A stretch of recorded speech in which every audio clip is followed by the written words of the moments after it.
This car differs from other cars in many features. $1.85 million. Speed shop. It's been about a year since we acquired 1051. The last time you saw us, we were at a suburban garage in Butler, New Jersey, the house of Chick DeLorenzo, the gentleman who finished this car in the 1980s. And we were digging it out and gathering parts and things like that. So we've had some time to bring it back, go through the car, and go through some of the history. I am probably going to do a second video on the history specific to this car because we've learned a lot, but I'll talk a little bit about it. It's this car did not have a serial number at the factory, so it was not one of the original 50. It's built off of Tucker body number 54. We believe there were 58 Tucker bodies made. Bodies 51 through 58 had some interesting features that I'll show you as we go around the car here. This is body 54, and as far as we know, was the only rolling chassis of those extra bodies. So the condition that you see here is largely as found. Obviously, we washed it, and our good friend Bobby did one of his amazing polish jobs on the car. But you know, for sitting as long as it did in that garage, it cleaned up shockingly well. The paint looks pretty good. The chrome's got some blemishes and things like that, but for the most part, it cleaned up pretty darn good. So this is kind of what we'll call as found condition. I'm going to show you the interior. So we do know that 51 did have a partial interior at the factory. A lot of this is the later interpretation that Chick had of what it would look like if it was done in the 1980s. So you can see some of this velour fabric and things like that is in pretty good condition for as long as it sat.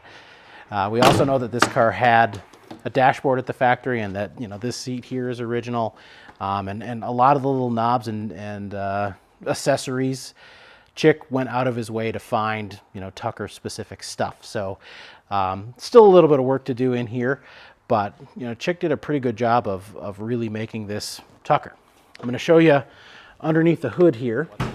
A lot more of this car is Tucker, original Tucker, than we originally anticipated. So we didn't know what Chick had fabricated and what he didn't, but it's got a Tucker tub. This actually is original Tucker luggage. Probably not to this car, but something that Chick gathered over the years. Original Tucker hood, original Tucker bumper. So a lot of this stuff that we weren't sure was original or not ends up being original Tucker.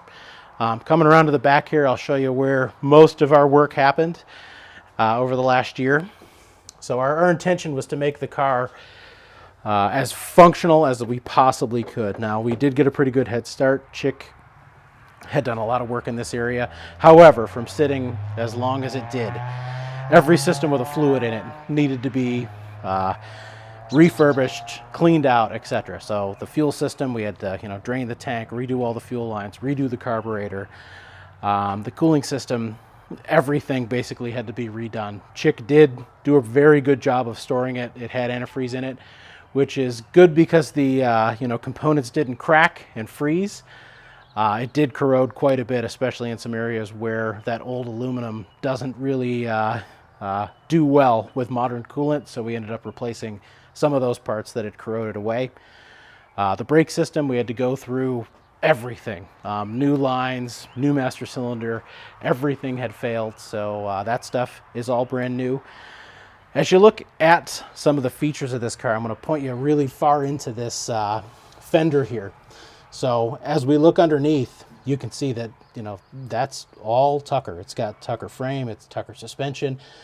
One of the things I'll point out on later cars on the inner fender, and these are only, as far as we know, on bodies after body number 51, these reinforcing ribs that are on the inner fender.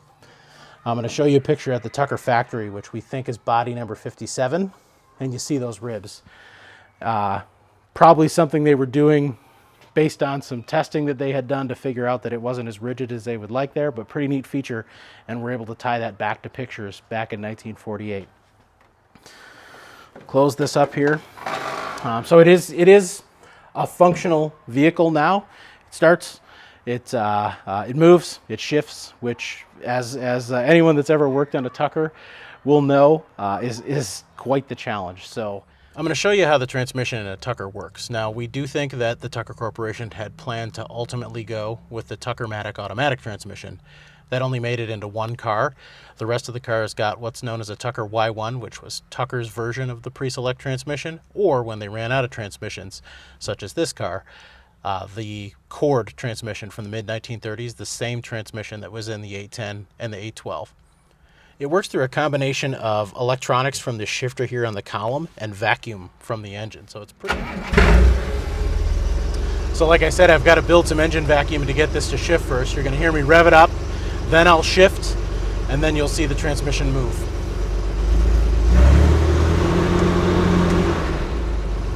So that's reverse. I'm going to pull it out of reverse and put it into first gear. So that's back into neutral. And now into first gear.